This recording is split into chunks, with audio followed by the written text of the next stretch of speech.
Hello bachcho, let's read this question. The question says energy releasing process in which substrate is oxidized without an external electron acceptor is options हैं aerobic respiration, fermentation, photorespiration and glycolysis.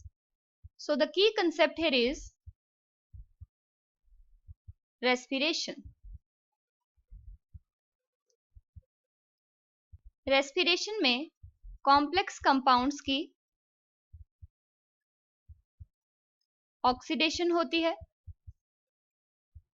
यानी यहाँ पे जो carbon carbon bonds होते हैं वो break हो जाते हैं, जिसकी वजह से एनर्जी रिलीज होती है और इस एनर्जी से फिर एटीपी सिंथेसाइज कर ली जाता है, जो कि एनर्जी करेंसी का काम करता है। यानी जब भी एनर्जी की डिमांड होगी तभी इस एटीपी को यूज कर लिया जाता है।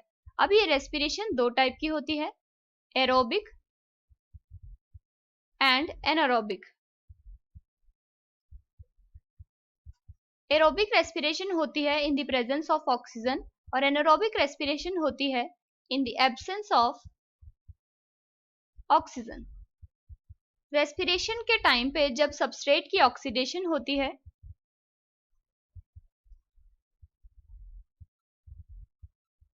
तब यहाँ पे ऑक्सीजन एक्ट करता है एज एक्सटर्नल इलेक्ट्रॉन एक्सेप्टर।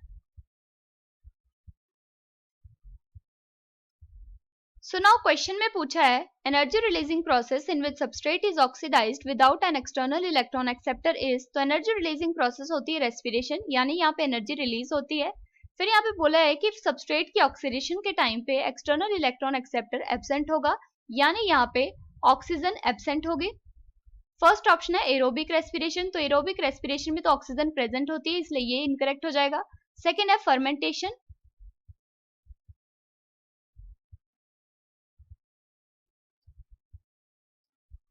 सो फर्मेंटेशन होती है एनारोबिक रेस्पिरेशन।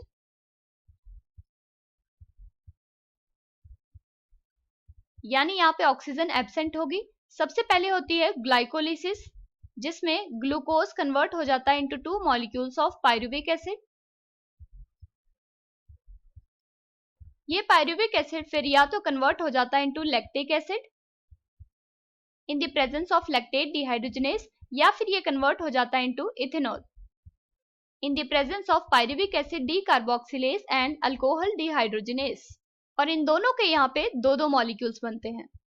दोनों ही कन्वर्शंस में यहाँ पे NADH plus H positive use होता है, जो कि रिड्यूसिंग एजेंट का काम करता है, और यहाँ पे ये बना देता है NAD पॉजिटिव, यानी ये रीऑक्सीडाइज हो जाता है। इसका मतलब है कि यहाँ पे इंटरनल या फिर हम कह सकते हैं एंडोजीनस इलेक्ट्रॉन एक्सेप्टर प्रेजेंट होता है।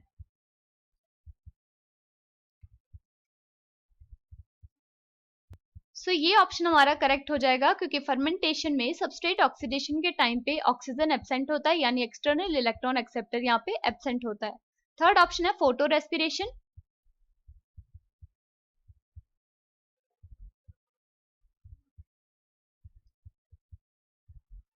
फोटो रेस्पिरेशन में सबस्ट्रेट होता है RuBP, यानी राइबुलोस बिसफॉस्फेट। ये कंबाइन कर जाता है with oxygen in the presence of rubisco enzyme और बना देता है 1 molecule of phosphoglyceric acid and 1 molecule of phosphoglycolate.